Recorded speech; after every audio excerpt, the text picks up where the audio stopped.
Taste the Daily. Vedaranyam அருகே விளை நிலத்தில் வெள்ளம் புகுந்ததால் 500 ஏக்கர் நெற்பயிர்கள் அழுகும் நிலை ஏற்பட்டுள்ளது. இதுகுறித்து கூடுதல் விவரங்களோடு இணைகிறார் செய்தியாளர் லெனின். வணக்கம், முழு விவரங்களை வழங்கலாம்.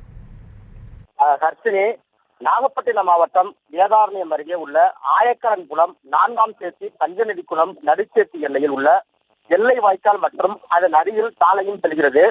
2 ஊருக்கும் சொந்தமான இந்த பாதை மற்றும் வடிகால் தூர்வாரப்படாமல் கிடைத்து கிடப்பதால் தற்பொழுது கடந்த 5 நாட்களுக்கு மேல் வேதாரண்யம் பகுதியில் கனமழை கொட்டி தீர்த்து வருகிறது.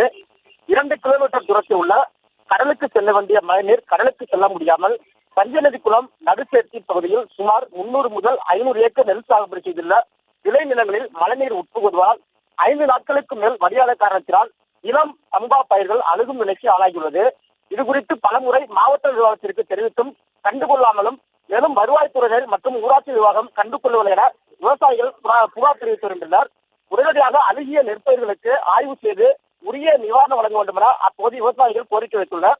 மேலும் எல்லை வாய்க்கால் மற்றும் அந்த வழியே செல்லும் சாலையினை உடனடியாக செப்பரேட் தர வேண்டும் எனவும் அப்பகுதி மக்கள் கோரிக்கை வைத்துள்ளனர். அந்த சாலையானது மழைநீர் உட்புகுந்து சாலை படைந்துள்ளது, பழுதடைந்துள்ளது எனவும் உடனடியாக அதனை சரி செய்து கொடுக்க வேண்டும். தற்பொழுது கனமழை செய்து வரும் நிலையில் அந்த சாலையில் வாகனங்கள் மற்றும் அவசரத்துக்கு செல்லக்கூடிய 108 ஆம்புலன்ஸ் போன்ற வாகனங்கள் கூட செல்ல முடியாத சூழல் ஏற்பட்டுள்ளதாகவும் அப்பகுதி மக்கள் தெரிவித்துள்ளனர். மழை வெள்ளங்கள் 3-4 நாளாக தொடர்ச்சியான மழையாக இருந்துகிட்டு இருக்கு. வெள்ளம் அந்த அளவுக்கு பெரிய ஆற்றுல எல்லாம் வெள்ளம் பெருக்கி ஏற்று ஊர் கிராமத்தில் பூந்துட்டு அந்த அளவுக்கு விவசாயத்தை பாதிச்சிருக்கு. ரெண்டாவது நான் நிற்கிற இடம் வந்து ஆயக்கம் 4ஆம் எல்லையும் நடுச்சேத்தி எல்லையில் உள்ள எல்லை வாய்க்கான்னு ஒரு பேர் உண்டு. பழமையிலேருந்து எல்லை வாய்க்கான்னு தான் சொல்லிட்டு இருக்காங்க.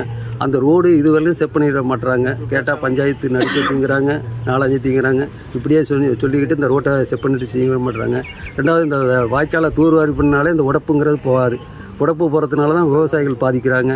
இதுவரையும் எந்த அதிகாரி மட்டத்தில் எந்த அதிகாரியும் வரல. அதனால் உடனடியாக நடவடிக்கை எடுத்து இதை அரசு கவனத்துக்கு கொண்டு போகணும்னு கேட்டுக்கொள்கிறேன். வேதாரண்யம் பகுதி மக்கள் அளித்த பேட்டியை பார்த்தோம். உரிய நிவாரணம் வழங்க வேண்டும் என்ற கோரிக்கையை முன்வைத்திருக்கிறார்கள். முழு விவரங்களை வழங்கியமைக்கு நன்றி லெனின்.